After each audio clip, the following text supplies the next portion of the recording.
ఆ యొక్క వ్యక్తి యొక్క కుమార్తెను గురించి నేను మాట్లాడబోతున్నాను. ఆ యొక్క వ్యక్తి ఎవరంటే యెఫ్తా.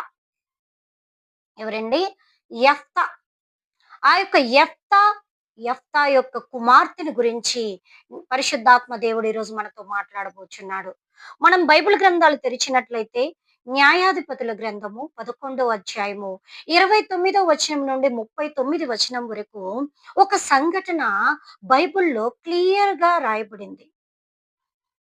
మరలా చెప్తున్నాను, న్యాయాధిపతుల గ్రంథము 11వ అధ్యాయము 29వ వచనం నుండి 39వ వచనం వరకు. నేను దీన్ని ఒక స్టోరీలా, ఒక ఉపమానం లాగా చెప్తూ నేను వెళ్తాను.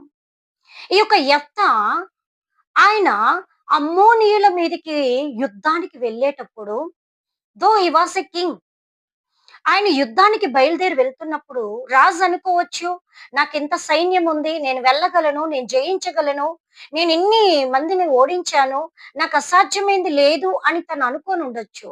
కానీ యెఫ్తా మాత్రము మన మనుషుల్లాగా తను ఆలోచించలేదు. తను చాలా ఆత్మీయంగా ఆలోచించాడు. దేవుని యొక్క సహాయము లేకుండా నేను అమ్మోనీయుల మీదకి వెళ్ళి యుద్ధము చేసి వారిని జయించి నేను రాగలనా? నేను రాగలనా? దేవుని యొక్క చిత్తము లేకుండా నేను యుద్ధానికి వెళ్ళగలనా? నా ప్రజలు అమ్మోనీయులతో జయించగలరా? వారిని మేము ఓడించగలమా? కాబట్టి నేనేం చేయాలా? నా సొంత నిర్ణయం కాకుండా నేను దేవుని సన్నిధిలోకెళ్ళి ఆయన దగ్గర నేను ప్రార్థన చేయాలి. ఆయన దగ్గర నేను ఆలోచన అడగాలని చెప్పి దేవుని సన్నిధిలోకొచ్చి ఆయన ప్రార్థన చేస్తాడు యెఫ్తా. యెహోవా దేవా, నేను ఈ అమ్మోనీయుల మీదకి యుద్ధానికి పోతున్నాను.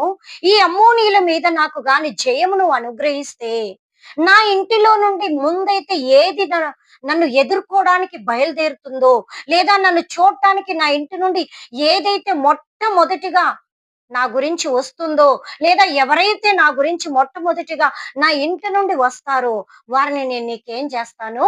బలిగా అర్పిస్తాను. అయితే నువ్వు నాకు ఈ యొక్క అమ్మోనీయుల మీద నాకేం చేయాలా? జయమివ్వాలి. నేను వెళ్ళొచ్చా? వెళ్ళకూడదా? అనే ప్రార్థన చేసి, దేవుని యొక్క చిత్తాన్నడిగి, తాను ఒక వాగ్దానము దేవుడికి చేశాడు.